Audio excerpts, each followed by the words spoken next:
circulaire avec 3AR.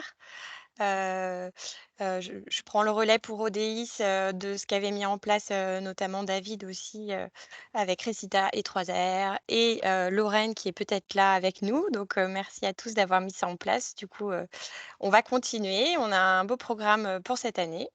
Je vais commencer mon partage d'écran et puis on va comme on n'a pas beaucoup de temps, on va aller un peu droit au but. L'idée, c'est vous donner un maximum d'infos. Voilà, voilà. Donc je vais tout de suite passer sur mon écran, si tout le monde le voit. Hop là! N'hésitez pas tous à fermer vos micros.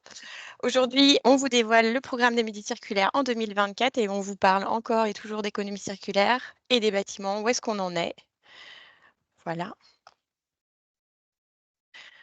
Avec nous, il y a Anne, David, moi-même et Antoine, de l'ADEME. Ici, on a mis un petit peu les postes de chacun, au sein de 3AR, d'ODIS et de l'ADEME. Et puis ici, je laisse, la place à Anne qui va vous expliquer le programme pour 2024. Bonjour à toutes et tous. Vous l'avez probablement déjà vu passer ce programme. On l'a co-construit effectivement avec Antoine, Mathilde et David. L'idée, c'était de relancer cette année les webinaires Midi circulaires un peu dans leur essence de ce que ça a pu être au départ, donc c'est-à-dire 30 minutes, et on fait un focus sur un sujet. Là, on a 3 grandes typologies de webinaires. On a des webinaires en bleu qui sont des webinaires d'information. En vert, les webinaires qui vont vous présenter des outils, des ressources en région et au national et même européen. Et puis en orange, des retours d'expérience. Donc aujourd'hui, on vous fait un point, on en est où en mai 2024 sur le sujet économie circulaire et bâtiment avec Mathilde et Antoine. La prochaine fois, on vous présentera les outils du projet européen FCRBE avec Rotor. En juillet, on parlera d'un retour d'expérience d'un projet qui s'appelle Waste to Build, qui est d'Occitanie, de Toulouse. Et puis, vous voyez les prochains, qu'adresse au niveau des ressources en région Nouvelle-Aquitaine. On parlera recyclage avec la CERC et Suez en octobre. En retour d'expérience, le territoire de l'agglomération du Pays basque viendra vous partager leurs travaux. Et puis, pour décembre, on vous parlera métabolisme urbain. On n'a pas encore calé tous les intervenants, mais on est pas mal. Donc, vous avez vu, c'est le premier lundi du mois, à midi, en visio, pour 30 minutes. Merci Anne. Alors aujourd'hui, on fait un petit focus économie circulaire au niveau du bâtiment, la définition, enjeux et leviers. Je vais essayer d'être assez brève parce que je pense que tout le monde en a entendu parler et reparler. Et puis on va faire un petit point réglementation, obligation en cours et à venir et je vais aussi vous remettre toutes les références, nécessaires, pour, continuer à bien être informés. L'économie circulaire, la définition, on la connaît tous un peu. L'idée, c'est quand même de passer d'un modèle économique plus circulaire, donc avec aussi un nouveau type de croissance plus globalement, pour sortir, d'un schéma, habituel. Aujourd'hui, ça nécessite de progresser toujours et encore dans plusieurs domaines, notamment l'approvisionnement durable avec des impacts environnementaux et sociaux des ressources, donc prendre conscience de l'impact environnementaux et des ressources qu'on va venir solliciter au moment de la construction, de l'éco-conception avec des impacts environnementaux sur l'ensemble du cycle de vie, pensée, construction, mais aussi déconstruction et reconstruction. L'écologie industrielle et territoriale, comment on peut mettre en place et mutualiser sur un territoire, penser intelligemment les flux entrants et sortants de notre territoire, l'utilisation de ces ressources, énergie, eau, etc. Travailler avec l'économie de la fonctionnalité pour privilégier l'usage à la possession, vendre un service plutôt qu'un bien. Donc là, on est vraiment dans un gros changement de paradigme au niveau de cet aspect économique. Consommation responsable, prendre en compte davantage les impacts environnementaux et sociaux à égalité pour l'ensemble des étapes du cycle de vie des produits dans le choix d'achat, l'allongement de la durée d'usage avec la réparation, la vente ou l'achat et l'amélioration de la prévention, de la gestion et du recyclage des déchets. Voilà, donc l'économie circulaire, c'est aller vers plus de sobriété, transversalité, circularité, mutualisation et substitution. Et pour ça, on va convoquer d'autres types d'économies en coût global, l'économie de la fonctionnalité et de la coopération. Le mot coopération, il est aussi très important parce qu'on ne parle pas de collaboration. C'est comment on va pouvoir travailler en donnant-donnant, c'est-à-dire je partage des choses avec un autre acteur et en même temps, cet acteur partage des choses avec moi. Parmi les leviers qu'il ne faut pas oublier pour mettre en place cette démarche d'économie circulaire, c'est d'abord connaître son territoire en termes de 3F, flux, filière, foncier. Ceux qui ont eu des formations, ils ont déjà dû m'entendre rabâcher ça plusieurs fois, avec notamment comme bonne pratique mettre en place une étude de métabolisme urbain. On va en parler au prochain Midi Circulaire, notamment début juillet, avec le retour d'expérience de Toulouse, mais aussi avec les informations, donc l'intervenant qu'on n'a pas encore sélectionné, début décembre. Mais en quoi ça consiste de mettre en place une étude de métabolisme urbain sur ces sujets de flux, de filières et de foncier. Un autre levier, ce sont les synergies. Donc, encourager la mutualisation et la substitution. Parmi ces bonnes pratiques, c'est mutualiser des espaces notamment de stockage, de tampons interopération, voire inter-MOA, en mettant en place des synergies de matériaux interchantiers. On en parlera lors du retour d'expérience à Toulouse, mais également avec la CAPB Bilta Garbi et également sur le dernier webinaire du métabolisme urbain. Voilà comment concrètement vient se mettre en place sur des territoires l'idée de mutualisation, notamment temporaire de stockage. Un autre levier, c'est l'approvisionnement durable avec des matériaux biosourcés, géosourcés, des matériaux de réemploi, des écoproduits, des écomatériaux qui sont fabriqués et qui sont collectés en circuit court. Parmi les bonnes pratiques qu'on peut avoir, c'est pour vous, à titre personnel, mettre en place un benchmark des fournisseurs locaux partenaires pour soutenir les filières émergentes. Alors ici, vous avez notamment en Nouvelle-Aquitaine, FI Bois et Langue de Gascogne, Résonance Paille, Chapeau et Bottes, l'annuaire de la Cercle, le webinaire qu'adresse sur comment se fournir en matériaux de réemploi, mais également beaucoup d'informations sur le site ODIS, puisqu'on est quand même un centre de ressources pour la Nouvelle-Aquitaine. Donc, si vous cherchez à vous faire votre propre benchmark des fournisseurs en matériaux biosourcés et géosourcés, n'hésitez pas à consulter ces différents éléments. Un autre levier, c'est l'optimisation des besoins. Qu'est-ce que ça veut dire concrètement? C'est intensifier les usages et penser à la mutualisation des possibles. Redonner une place forte à la programmation pour anticiper ces possibles. Parmi les bonnes pratiques, c'est programmer par l'usage en co-conception avec les habitants, les associations, les commerçants, en fait les futurs usagers pour bien anticiper des besoins et des besoins notamment dans l'évolution avec l'anticipation et notamment des études en amont de la mutabilité des espaces, comme on va pouvoir voir des structures capables qui vont pouvoir devenir du bureau au logement ou du logement au bureau. Un autre levier pour l'économie circulaire, c'est évidemment la conception durable pour réduire l'impact environnemental des projets, mais à toutes les étapes du cycle de vie des bâtiments. On va donc prendre bien en considération un projet à partir de son environnement géographique, physique et climatique. Parmi les bonnes pratiques, on va adapter des marchés de MOE avec des clauses qui seront dédiées. Ça passe aussi par une sensibilisation des futurs habitants pour optimiser une phase d'exploitation qui soit elle aussi durable et on va plutôt penser à réhabiliter plutôt que démolir. Oui, oui, oui. Donc, on en parle notamment avec les outils du projet FCRBE avec Rotor au prochain webinaire le 6 juin. Parmi les autres leviers, là, il y a la pérennité des produits et des équipements, soit sélectionner des produits neufs de qualité, mais aussi une réflexion sur leur mise en œuvre avec la capacité d'entretien et de maintenance. Parmi les bonnes pratiques, on va voir il y aurait aussi comme possibilité, notamment pour les maîtrises d'ouvrage publiques, mais pas que, mettre en place des régies internes qui permettent d'avoir des stocks de matériaux, un service d'entretien, mais aussi de savoir comment, en amont, bien informer sur l'entretien des différents éléments, la maintenance et le remplacement de certaines pièces, mais pas forcément des objets en totalité. Encore un autre levier sur l'économie circulaire, c'est l'évolutivité du bâtiment.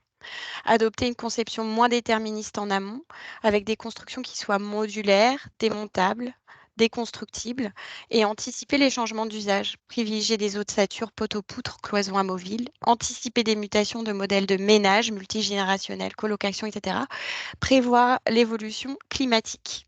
Un autre levier, c'est l'approche en coût global, donc prendre en compte l'impact économique des opérations au-delà de son coût de construction, considérer toutes les étapes du cycle de vie. Et donc, parmi les bonnes pratiques, investir dans des matériaux plus qualitatifs et pérennes, approvisionner les chantiers de construction à partir de matériaux récupérés en interne qui permettent de faire des économies à l'achat de fournitures neuves. Alors, un micro-focus sur l'analyse du socle de vie, c'est une méthode d'évaluation d'environnement qui permet de quantifier l'impact d'un produit, d'un service ou d'un procédé sur l'ensemble de son cycle de vie, depuis son extraction jusqu'à son traitement en fin de vie. La RE 2020, notamment, a précisé que les matériaux de réemploi avaient un ACV égal à 0, donc c'est un beau levier pour réduire son impact carbone notamment. Au niveau de la réglementation, les obligations qui sont en cours et leur complémentarité, vous allez voir que c'est intéressant. Donc, les principaux textes sur lesquels là, je m'appuie, ce sont en fait historiquement la loi relative à la transition énergétique pour la croissance verte de 2015, qui est à la fois réintégrée dans la loi AGEC, mais qui aussi prend en considération le programme national de prévention des déchets avec la feuille de route qui était en fait la préfiguration de cette loi AGEC. Cette loi GEC, elle précise notamment 4 grands points qui nous intéressent aujourd'hui. Des modalités sur la sortie du statut de déchet. À partir du moment où on précise une destination à un élément, avec un propriétaire, on peut épargner un matériau de son statut de déchet. On remplace le diagnostic déchets réglementaire par le diagnostic produits, équipements, matériaux, déchets. On ajoute des obligations avec des objectifs en matière d'achat public durable, de réemploi pour l'État et les collectivités territoriales et la mise en place d'une filière REP et du dispositif de tri en 6 flux de matière. Donc, c'est 6 flux, 7 flux avec les tissus, on va voir exactement. Un des éléments parmi les synthèses qu'on a pu faire, c'est qu'il y a un objectif réglementaire qui est à atteindre d'ici 2025. C'est les déchets non dangereux, non inertes, qui doivent diminuer en termes de tonnage de 50% d'ici 2025. C'est énorme. Donc là, vous avez la pyramide de hiérarchie de traitement justement de ces déchets que vous avez certainement tous déjà vus. Je ne vais pas rentrer dans le détail, mais ce qu'il faut bien retenir, c'est qu'en tant que maîtrise d'ouvrage, en tant que propriétaire, on est tous producteurs ou détenteurs de déchets. Donc, on a la responsabilité de bien les gérer et bien orchestrer la gestion de ces éléments qui sont amenés à sortir d'une parcelle. Et on a notamment des taxes qui ont prévu d'être appliquées et une augmentation des prix de mise en décharge sur les installations de stockage de déchets non dangereux et une taxe générale sur les activités polluantes. Alors, la responsabilité de la maîtrise d'ouvrage, qui est producteur de déchets, si elle ne respecte pas, en l'occurrence cette loi AGEC, elle est susceptible d'avoir des pénalités et d'avoir une amende qui égale, en fait, elle est variable, cette amende, elle débute à 15 000 € à partir du moment où elle ne met pas en application, en fait, la loi AGEC. Bon, il faut avouer qu'il y a assez peu de contrôle, hein, mais il faut savoir quand même que c'est pénalisable. Dans les grands éléments de cette loi AGEC, on a donc le diagnostic PEMD ou autre. Pourquoi ou autre? Parce qu'on va quand même conseiller fortement de réaliser des diagnostics à minima ressources dans le cas où le diagnostic PEMD ne s'applique pas. En tant que propriétaire de parcelles foncières avec du bâti dessus, à partir du moment où l'opération concerne un bâtiment supérieur à 1000 m² en réhabilitation significative ou en démolition, on a l'obligation de réaliser ce diagnostic qui permet d'avoir un inventaire de tous les matériaux qui sont présents sur site et qui sont sortants avec une prévision de leur destination en réemploi, réutilisation, recyclage ou valorisation. Voilà. Ici, il y a tout un tas de ressources qui vous a été mises, à la fois la plateforme du CSTB qui vous permettra de déposer votre diagnostic PEMD et ensuite qui permettra aussi de mettre en relation les différentes maîtrises d'ouvrage et les différents usagers. Il faut simplement faire la demande qui permettra d'avoir accès au diagnostic PEMD dans leur zone géographique, etc. On a également la carte de la serre qui fait état des différentes plateformes où vous allez pouvoir flécher vos matériaux, ici l'étude, ici l'annuaire, et puis il y a également le webinaire qu'adresse qui parle des plateformes physiques pour les matériaux de réemploi que vous pourriez éventuellement consulter. L'obligation en 7 flux pour les chantiers, c'est une obligation à la source. Donc je dis 7 flux parce qu'il est ajouté les textiles qui arrivera en 2025. L'idée, c'est de trier séparément les matériaux en pied de chantier. Ensuite, il y a une reprise grâce à un maillage territorial des déchets qui sont a priori gratuits, enfin qui sont gratuits à partir du moment où ils sont triés. Les points de reprise, ils vont être entre 10 et 20 km en fonction des territoires urbains, ruraux. Vous avez les points de reprise qui sont répertoriés sur ce site docabâtiment.org avec en référence un webinaire où c'est en présentiel ou en distanciel qui est organisé par l'OCAB et avec la participation de la CERC Nouvelle-Aquitaine le 15 mai. Ensuite, on a la REP qui vient aussi en appui sur ce traitement des différents éléments sortant d'un chantier. Son principe, c'est le principe du pollueur-payeur. Donc, il y a plusieurs aspects. Donc, la REP, vous allez voir après sur le schéma, le principe, c'est que on travaille sur l'ensemble du cycle de vie, ce dont on a parlé tout à l'heure des matériaux. La REP transfère tout ou en partie des coûts de gestion des déchets vers les metteurs sur le marché. Ces derniers sont les fabricants, les distributeurs, les places de marché et les importateurs. Son objectif, c'est à la fois de prévenir de la production des déchets, d'inciter les metteurs sur le marché à éco-concevoir leurs produits et à l'internisation. Et le troisième point, il n'y a pas de troisième point, mais il y en a un. Peut-être peut-être Antoine l'a en tête, mais sinon je vous le donne tout de suite après. Son fonctionnement. Donc, le producteur peut assurer sa responsabilité soit en adhérant à un éco-organisme, on va regarder de quoi il s'agit, soit en faisant agréer son système individuel. Alors voilà exactement comment ça se passe. Donc, vous avez les producteurs qui vont émettre leurs matériaux neufs. À ce moment-là, ils vont payer une éco-contribution. Vous voyez, il y a un cercle bleu qui fait référence aux éco-organismes agréés par la filière. Les entreprises de travaux vont les utiliser. Et puis, au moment de la déconstruction, ça va aller dans des bennes bien dissociées avec les tris. Les points de reprise et la reprise sont organisés par les éco-organismes. Vous voyez qu'interviennent de nouveau ici. Il y a une reprise sans frais des déchets et développement d'un maillage territorial, fabrication de barèmes d'éco-contribution sur les produits. Voilà. Donc, les organismes agréés, en première catégorie, on a Écominéraux et Valobat. En deuxième catégorie, on a Écomaison, Valdelia et Valobat. Ces éco-organismes, ils sont répartis donc deux catégories, dont vous avez ici la liste, les minéraux pour la catégorie 1 et les autres produits et matériaux pour la catégorie 2.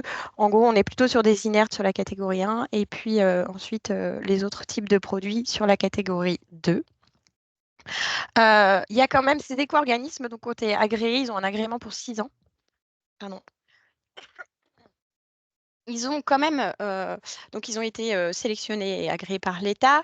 Il y a l'élaboration d'un plan d'action réemploi pour chaque éco-organisme qui leur est demandé, avec des objectifs qui sont fixés par le cahier des charges de l'État, avec une réduction de 2% en 2024 en masse des produits et matériaux du bâtiment pour la gestion et la reprise. 4%, donc là on parle en tonnage, hein, 4% en 2027 et 5% en 2028.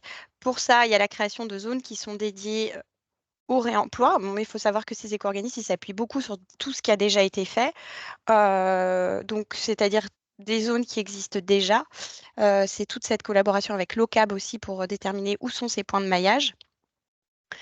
Il y a une étude pour le développement du réemploi sur la quantité réemployable par typologie avec la révision des objectifs en fait en fonction aussi de comment ça se passe sur le terrain. En fait, ça se passe quand même de manière assez itérative parce qu'à la fois l'État, au travers de leur agrément, quand bien même leur ont fixé des objectifs, ils se rendent bien compte qu'il y a des choses qu'il faut ajuster quand même au terrain. Ces éco-organismes, ils ont quand même pour vocation à favoriser le réemploi et le recyclage, développer l'éco-conception, former tous les acteurs et financer en partie la résorption gestion des dépôts sauvages. Et donc aussi, dans leur feuille de route, ils ont financé des projets locaux, accompagné à la montée en compétences, etc.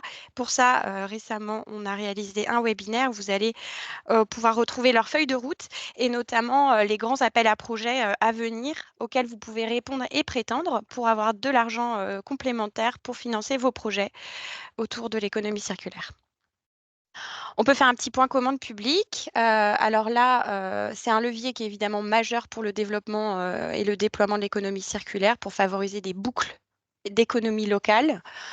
Et donc la loi AGEC traduit aussi des obligations en termes d'achat public responsable et durable, notamment sur le sujet de la catégorie des produits pour lesquels sont fixées des proportions minimales en termes de réemploi, réutilisation ou recyclage.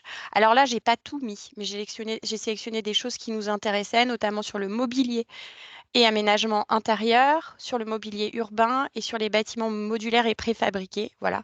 Donc là, l'État a fixé des seuils avec, comme vous pouvez le constater, des dates, des dates et des pourcentages associés à des pourcentages. On est toujours en tonnage, même si au niveau de l'intégration, c'est pas forcément On est toujours en ce qui est. montant, C'est un montant? C'est un montant en euros. Oui, c'est pour ça. C'est un montant en euros sur le montant des travaux total. C'est pas uniquement sur le lot réemploi, si je ne me trompe pas. C'est le C'est montant le global. montant des achats de cette famille d'achats spécifique, cette catégorie-là. Merci. Parfait. Parfait, Si tu veux, Anne. je prends le relais sur la partie commande publique. Ouais, C'est un nouveau décret d'application article 58 loi AGEC. Il y en avait déjà un qui datait de 2021 et les familles d'achat ont évolué et la façon de le présenter également avec effectivement une approche évolutive sur 3 ans. Vous avez les pourcentages en montant d'achat et c'est cumulatif entre réemploi et matières recyclées. ouais, c'est parfait. Et donc l'entrée en vigueur, c'est le 1er juillet 2024. Autant dire que Ouais. c'est demain. Donc n'hésitez pas à vous y mettre dès à présent. On a aussi quelque chose d'intéressant sur la valorisation monétaire des dons. C'est-à-dire que on va pouvoir valoriser le fait de faire des dons. Donc c'est pareil, là j'ai fait qu'une sélection, j'ai pas mis tout le tableau, mais de choses qui me semblaient intéressantes, notamment sur le sujet du mobilier, où finalement c'est assez valorisable. Peut-être que tu peux donner quelques précisions, Anne. Ouais, c'est une nouvelle disposition qu'on n'avait pas dans le décompte. Alors, ce qu'on appelle le décompte loi AGEC, effectivement, cette obligation d'intégrer un pourcentage de produits issus du réemploi, recyclage ou réutilisation. Là, il y a un bilan qui a été réalisé du premier décret de 2021 et effectivement, parmi les remontées, c'était on ne fait pas apparaître la totalité de la démarche achat circulaire et notamment cette prise en compte du don, donc qui est intégrée, qui est un nouveau dispositif qu'on explore doucement. Je fais une petite pub pour nos adhérents. Le 10 juin, on fait un webinaire décryptage de ces nouveaux dispositions AGEC avec le Commissariat général au développement durable qui est rédacteur de ces dispositions. Superbe.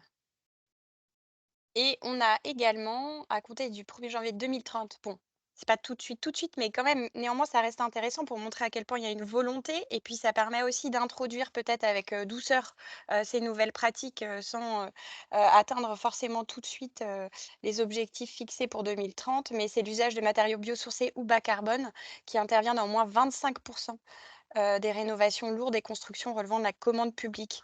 Donc là, il va vraiment y avoir un accent important porté sur tous ces sujets d'intégration de matériaux locaux. Voilà, on arrive au bout, c'est pas mal. On a même le temps pour quelques questions, comme je suis allée hyper vite. Heu, pour le moment, on s'est dit qu'on mettait le lien sur le groupe LinkedIn. On remettra à disposition un formulaire 3AR. On peut ajouter, si vous voyez des choses sur lesquelles vous aimeriez qu'on les communique, n'hésitez pas parce qu'en fait, on est tout à fait disposé à le faire. Et puis, n'hésitez pas à transmettre le lien de la connexion si jamais vous connaissez des gens qui seraient intéressés par les sujets abordés. Vous avez ici les contacts de tout le monde. Et ensuite, peut-être qu'on peut éventuellement discuter, répondre à quelques questions sur des sujets qui auraient été abordés trop rapidement. Je vais arrêter mon partage. Alors, Moi, les gens, ils ont été très sages. Il n'y a pas eu vraiment beaucoup de questions. Il y avait juste Antoine qui a mis la fameuse partie 3 dans son Ah oui, commentaire. merci Antoine, c'est super sympa. Est-ce que tu veux peut-être la détailler ou est-ce que c'est suffisamment clair comme ça, Antoine? Voilà. Non, non, sur ce point-là, je pense pas que ça mérite plus de détails.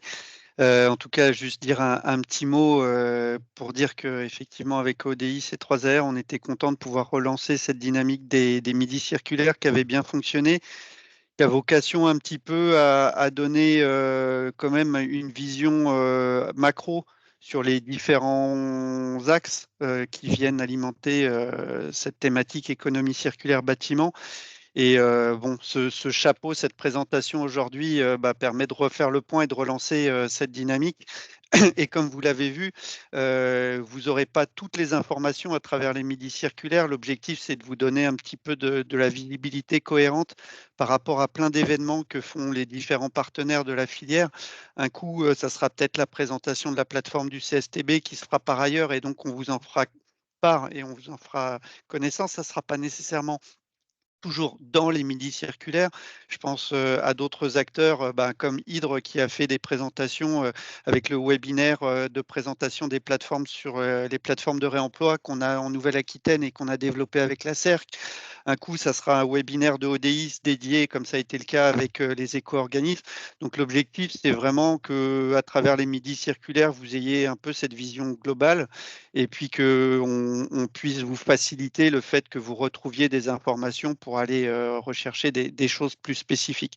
Voilà, donc n'hésitez pas à nous dire si vous pensez qu'il y a des sujets qui ne sont pas suffisamment travaillés pour pouvoir nous les faire remonter. Et puis, soit ça sera dans les midis circulaires, soit on vous dira où est-ce que vous pourrez aller chercher ça et on essaiera de le mieux possible vous porter à connaissance tout ça. Voilà. Voilà, écoutez, on va peut-être conclure sur ça. N'hésitez pas aussi à nous contacter directement les uns les autres quand vous avez des projets, parce que de plus en plus de gens ont des vrais gros projets ambitieux et se posent des questions de plus en plus précises par rapport au début où on a commencé les midis circulaires. Donc voilà, de temps en temps, n'hésitez pas à nous contacter, on verra bien vers qui vous renvoyez Oui. sur ces questions-là. Bon, moi, je réalise aussi que 30 minutes, ça va très, très, très vite, hein. Donc, clairement, comme vous pouvez le constater, on ne peut pas rentrer vraiment dans les détails. Ce qui est sûr, c'est qu'il y a quand même beaucoup d'informations qui ont été transmises sur les différentes thématiques, avec des liens, en effet, comme sur les webinaires, sur les prochains midis circulaires. Voilà, donc j'espère que vous aurez ensuite de quoi faire pour approfondir les différents sujets. On conclut sur ça? Bonne Merci fin de beaucoup. semaine écourtée pour pas mal de gens, à tout le monde, et puis à très bientôt sur ces thématiques-là. Ouais, Et merci. Bon prochain rendez-vous, appétit. c'est le Merci 3 à juin. vous, bon appétit. Ouais, à bientôt. Merci. Au revoir. Merci, salut Lorraine. Salut Lorraine. Salut.